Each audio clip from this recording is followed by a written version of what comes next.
Welcome to a short tutorial on intellectual property.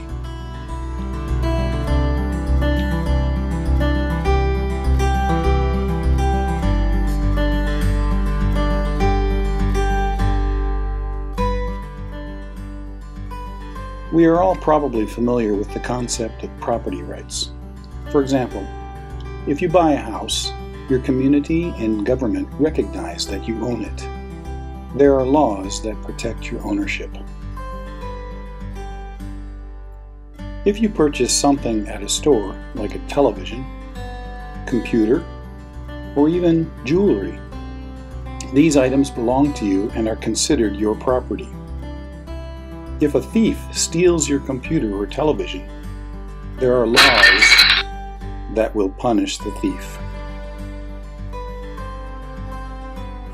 If you want to borrow your neighbor's car, you don't just take it, you ask permission. If your neighbor says it's okay, you can borrow it.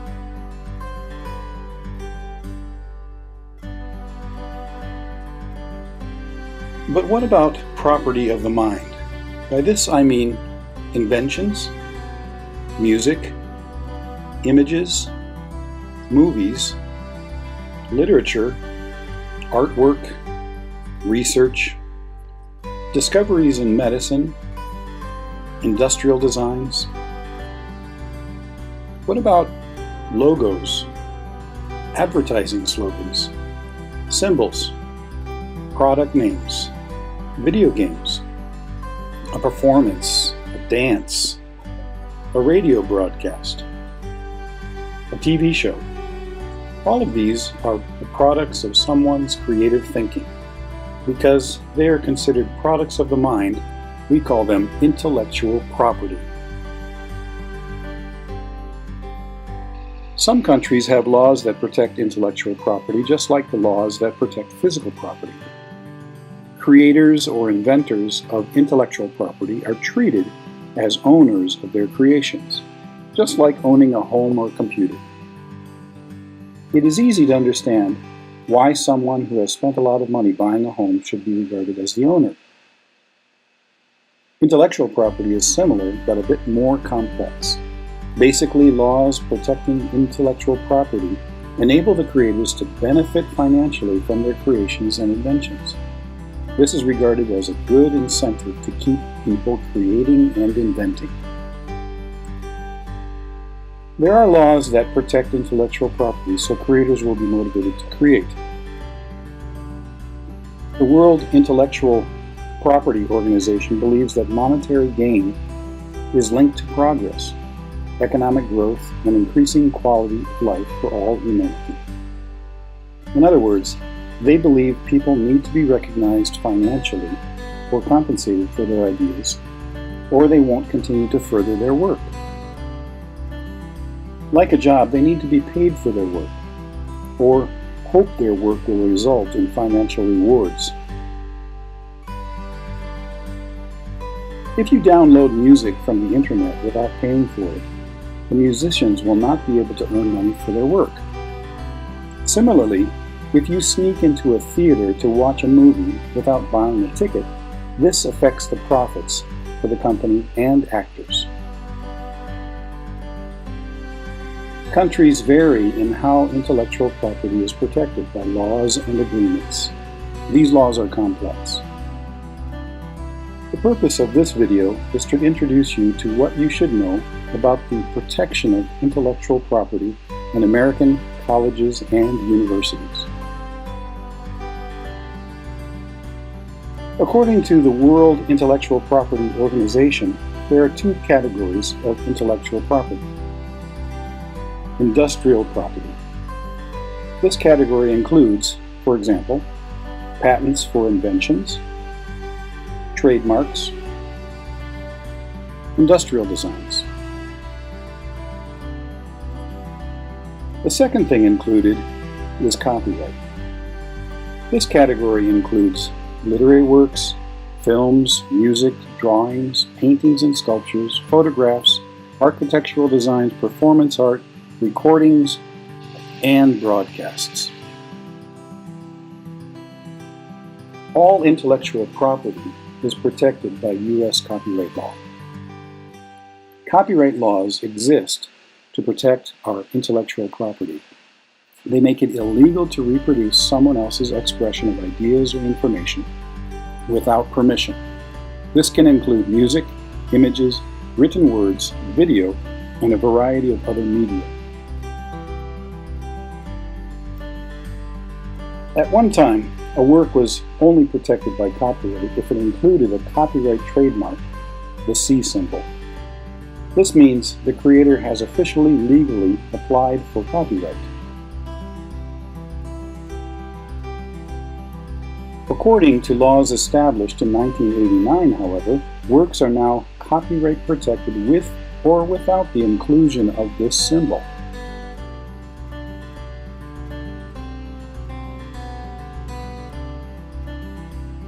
This means your work is also protected by copyright laws.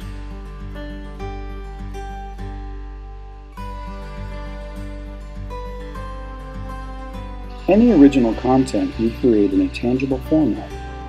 This includes not only scholarly work, but even your to-do list at home, your monthly report, your email messages, your child's artwork, or notes you take at meetings and presentations.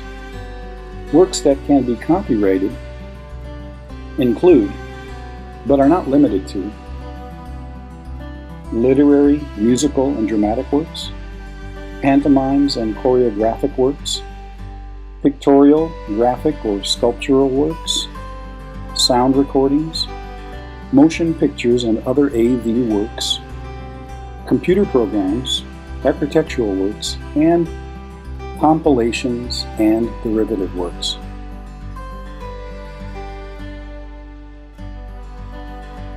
So what is not covered by copyright law? Common knowledge, facts, which show up in many studies so no one person claims ownership of them. If you are not sure if your information is a common, well-known fact, ask your instructor or librarian. Does this mean you must ask permission from an author or creator every time you want to borrow an idea, words, or images? The answer is yes and no. Much of your work in the university will rely on borrowing the work or ideas of others to add to your own. This is academic borrowing. It is common, usually necessary, and in most cases, required. Here are some examples of intellectual property you may wish to borrow for your own assignments or projects.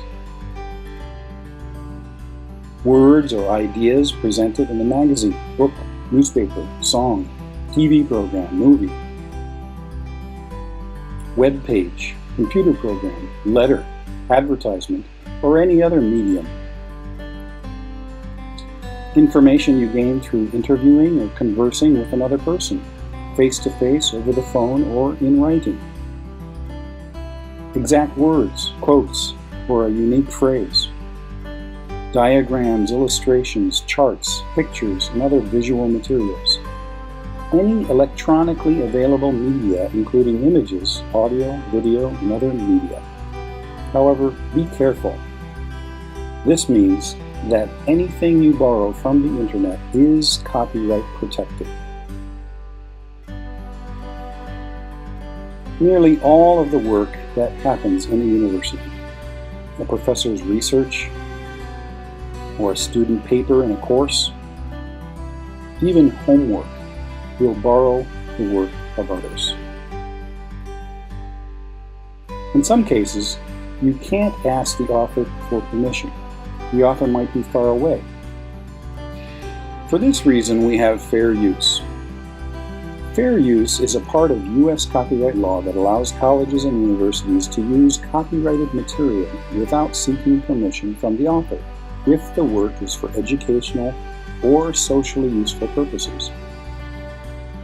According to the rules of fair use, activities like teaching, research, criticism, commentary, parody, and news reporting that are for the purpose of building or extending knowledge for educational or socially useful purposes, and not for making money, do not have to ask permission to use copyrighted material. To fit the fair use category, you must consider 4 factors. Is the purpose and character of your use non-profit and educational? Is the nature of that work fact-based, or is it a very original creative work? What percentage of the work are you using? And what is the importance of the part to the value of the whole work? Will your use cause the author to not make money? It can be difficult to decide if your borrowing of another person's words, ideas, or images fits these categories. If you are not sure, you can do the following. Seek permission from the author of the copyrighted material. Make a change in how you are using it. For example, reduce the amount you are using or change the way you distribute it. Avoid any problems by substituting words, images, or ideas with similar ones from the public domain. Those which have a Creative Commons license. This is a special license where authors have agreed to generously share their material with others. They have placed them in the public domain, meaning okay for public use. Terms of usage in CC vary according to authors. You will learn more about Creative Commons license later. This is an alternative to copyright. If you see something on a website or the internet that has a Creative Commons license, that specifies that the author gives you permission to use or even change the work. It is okay to use it. Because intellectual property is protected by U.S. copyright law, if you borrow property without the author's permission and do not fit the characteristics of fair use, you are breaking a federal law, and this could cause you to get into serious legal trouble. This might even involve a trial and costly fines. It is considered as serious as stealing someone's car or other physical property. All creative words are protected by U.S. copyright law, which means you must request permission to borrow, unless your usage fits the fair use category or the author has specifically chosen a Creative Commons license term that states that it is okay for anyone to use the material. Permission to borrow or fair use exception is only one part of the borrowing deal. Another part that rarely has any exceptions is the practice of citing the source. Even if the author gives you permission to borrow, and even if it's fair use, and even if the author has a Creative Commons license, you must still tell your reader who the author or source is. Think of it this way. Suppose you ask your friend if you may borrow her car. She says yes. When you drive the car and someone asks you whose car it is, you can't pretend it's yours or say it is yours. You must tell that it is your friend's car. It is important that whenever we borrow an idea or creative work from someone else, we make sure our reader knows that we have borrowed. It is important that whenever we borrow an idea or creative work from someone else, we make sure our reader knows that we have borrowed. Readers need to know which part of your work is yours and which part was borrowed from others. It is considered intellectual property theft when we take the ideas or words of someone else and do not tell who the creator is. In most cases, whenever we borrow someone else's intellectual property, we acknowledge that the property had been borrowed by giving our reader or listener information about the author. This information usually includes who the author is, the name of the original work, the date, and where to find it. Usually, that is enough to avoid being called a thief and being punished. Thanks for watching.